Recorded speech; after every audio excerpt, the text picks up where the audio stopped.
நீங்க இங்க ஒரு விஷயம் சொல்லப்பட்டிருக்குது, கொஞ்சம் இந்த வசனத்தை கொஞ்சம் கவனிங்க. தேவனுடைய தரிசனங்களில் புத்திமானா இருந்த சகரியாவின் நாட்களில். கவனிங்க, தேவனுடைய தரிசனங்கள் எல்லாம் மட்டும் பாருங்க. தேவனுடைய தரிசனங்களில் புத்திமானா இருந்த சகரியாவின் நாட்களில். யாரு?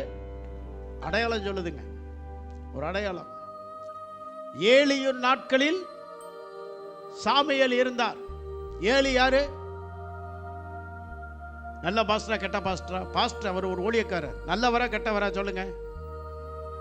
ஏலி நல்லவரா?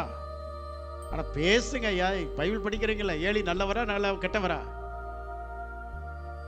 ஏதாவது கோவிச்சுக்கோ இருக்கிறீங்களா?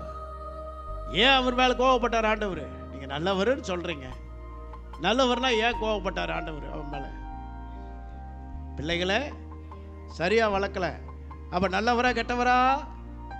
தேவனுடைய பார்வையில கெட்டவர்.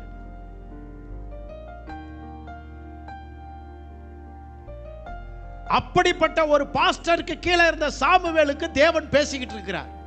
பாத்தீங்களா? யாரு கூட தேவன் பேசிக்கிட்டு இருக்கிறாரு?